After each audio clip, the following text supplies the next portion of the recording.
first selection was Here's Triumphant by William Owens, and we dedicate it to all men and women who serve our country in the United States Armed Forces. Thank you for your service.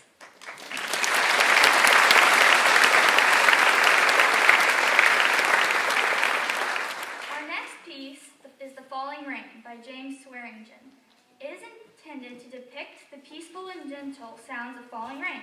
During the piece, the audience is asked to participate by snapping your fingers randomly with both hands at 2 times during the performance. You will know when to snap your fingers when Sarah stands up and does this. When she stops, you should stop. Let's take a moment to practice. Thank you. We hope you enjoy The Falling Rain.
This piece tells the story of the Greek warrior Achilles in the battle for Helen of Troy.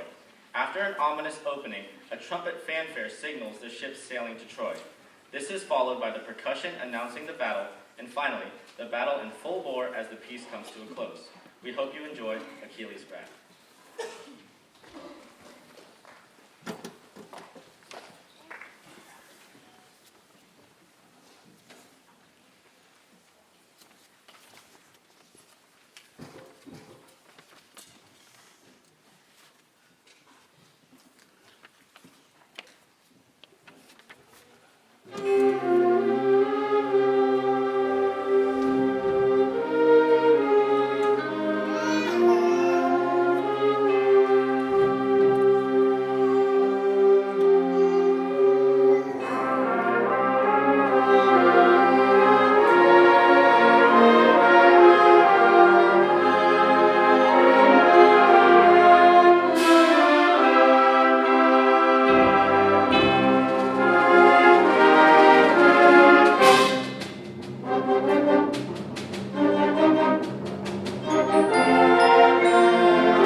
thank you for your wonderful applause. It's been a joy to work with these students this weekend.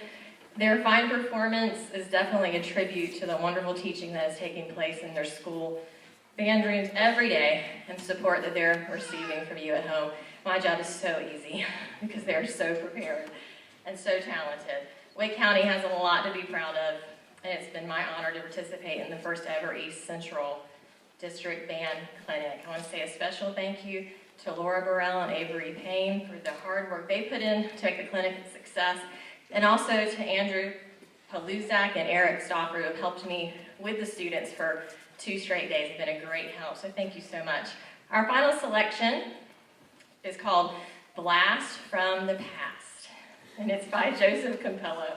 This piece is written in the 1940s big band swing style.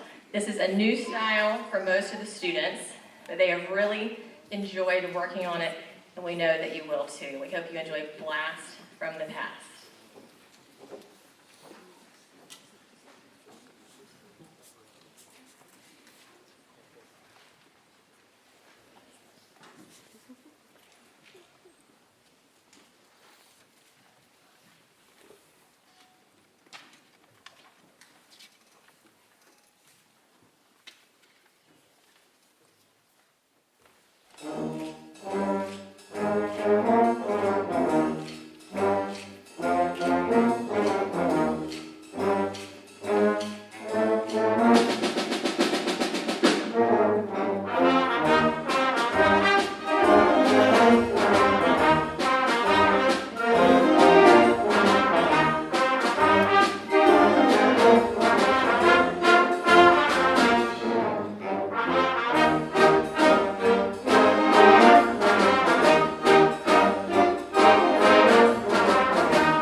First piece on the program, Fanfare Ode and Festival, 3 short movements. It's kind of our 16th century headbanger mosh pit.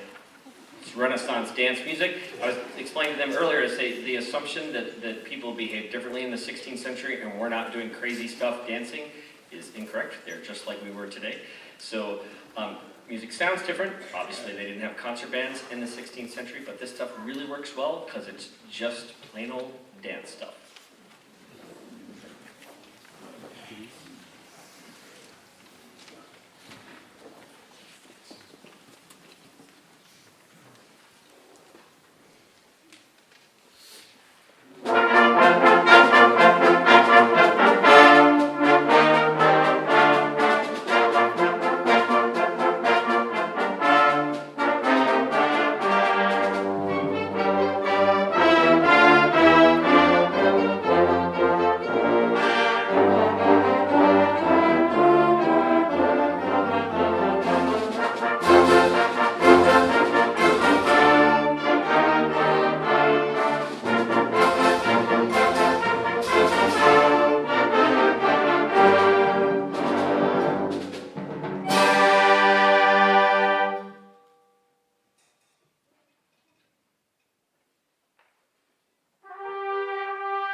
The next piece on our program is 3 London miniatures, so we're only going to do 2 movements of it. One is Westminster Hymn,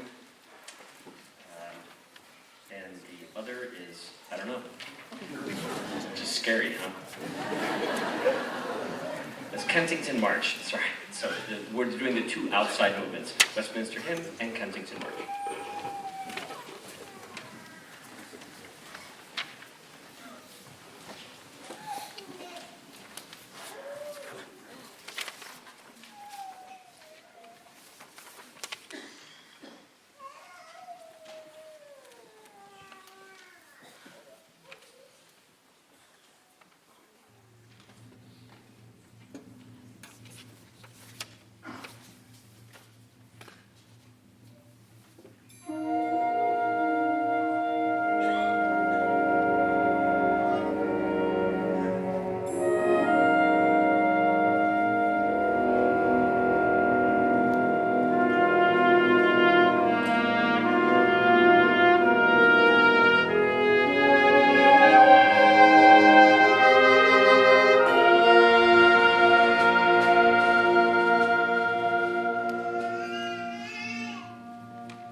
one location to another.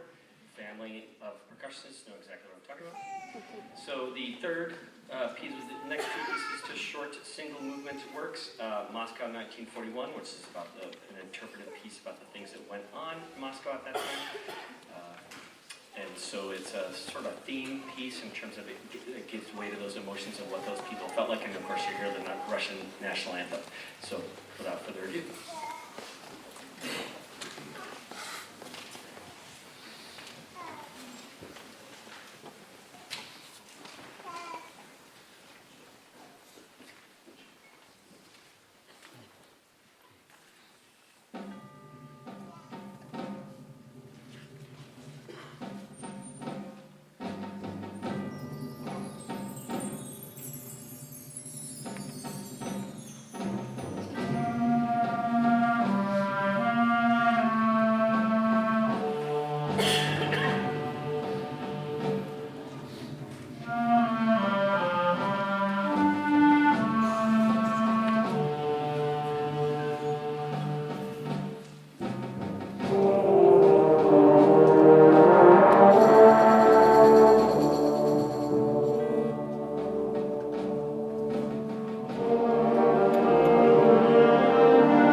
March. Fillmore was one of the greatest show people of the 20th century. And one thing about marches is they're designed to get, if you don't know the history here, is the band would have arrived by train, and then they would have marched from the train to the show location, and they would have been playing these marches along the way as a way to draw people in, because there wasn't social media to attract folks. They literally were their own social media. And so the marches were made to be played outdoors, but what Fillmore would do, and Sousa would do with these marches, is they would then, when they played them in performance, they wouldn't sound anything like what was on the page. What was on the page was just everybody playing. And they would make adaptations for the concert performance that allowed them to then have a special version of that. So if you know these marches well and have played them a lot, you may hear stuff that's different because we've changed dynamics and instrumentation and when people are playing. All the same notes that are there, same articulations, hopefully, right, that we're supposed to do, but it's just a different sound, and that's what actually Fillmore would have done when he performed the work. So before I do that, I want to thank three groups of people. First of all, these fabulous folks.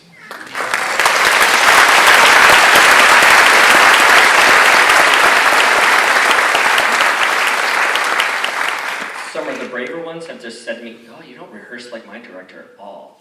Right? I just love that. Right? And so I do some things different. In fact, we spent an hour yesterday afternoon not talking to each other, but still rehearsing. And that actually allowed us tonight to communicate in some ways that we just continued the whole thing. And they may have talked about that last night. I'm like, the guy didn't talk. He might have been really mad at us. I'm like, nope, that's just what we're doing right now. So, and they just went with it, right? And that says a lot about them. That says a lot about you, folks on stage, as human beings. They've been fabulous to work with. The second, so I've done it in my time in this. I've done gone out and done some honor bands in the couple of decades I've been teaching. And so you can always tell how things are going to go based on how the directors just interact with you. And I have not met a nicer group of people that I did not know than these folks here. And they've just been spectacular. They're sweet and make fun of me and each other, and they're just wonderful. And so thanks to all of you, my colleagues.